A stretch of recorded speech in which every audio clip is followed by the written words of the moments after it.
আজ অনেক বছর পর আবার আম দুধ খেতে বসলাম। ঠিক 14 বছর আগে আমার অর্জন যখন আমার পেটে ছিল, তখন এই আম দুধই ছিল আমার প্রিয় খাবার। বরং বলা যায় অন্য কিছু খেতেই পারতাম না। এতটাই খেয়েছিলাম যে পরে আর এর প্রতি আমার কোনো আগ্রহই ছিল না। সময়ের সাথে সাথে 14টা বছর কেটে গেছে।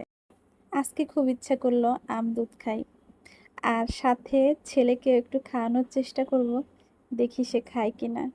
যদিও জানি আমার ছেলে আম, কলা মানে কোনো ফলই তেমন খাইতে পছন্দ করে না, খায় না। তো যার কারণে আমার আম দুধ খাওয়া বন্ধ, দেখি সে খায় কিনা। অর্জন ডাকি না, এদিকে আসো। এই দেখো আম দুধ। হ্যাঁ কি, এ দেখো এদিকে আসো। এই যে একবার দাও, খাইতে হয় সিজন খাওয়া। একবার একবার একবার এক লোকমা, এক লোকমা খাইতে হয়। দেখ এদিকে আয়। আমি সবকিছু খেতে পারবো কিন্তু এই যে এতটুক এতটুক মাত্র এতটুক এতটুক। কি বললাম আমি সবকিছু খেতে পারবো কিন্তু আচ্ছা বললাম তো এতটুকুর বেশি দিব না, এতটুক। আসো দেখো, যদি মজা না লাগে খেও না, আসো তাড়াতাড়ি। খাওয়াই ছাড়বো।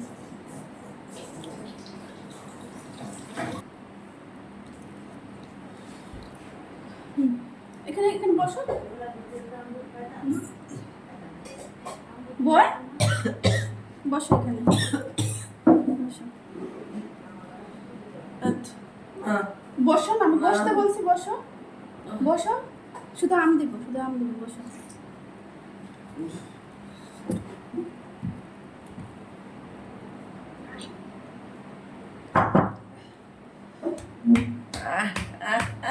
যা যা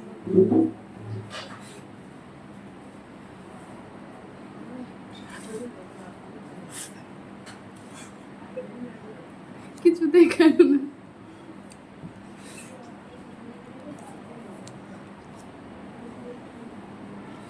কত বছর পর খেলাম জানিস? কত? তুমি যখন আমার পেটে ছিলা, হ্যাঁ, তখন আমি কিছুই খাইতে পারতাম না। আমি সব খেয়ে ফেলে দিতাম। আমি শুধু এই দুধ ভাত খাইতাম আর আম দুধ খাইতাম। ওই যে খাইছি, আচ্ছা, আর খাই না। এই যে 14 বছর পরে খাইলাম আমি দুধ ভাত।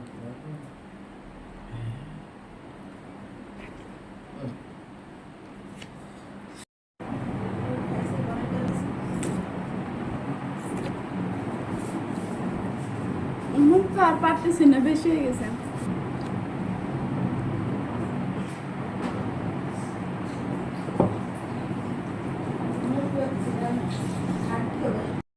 খাইলেই না হারামজাদা।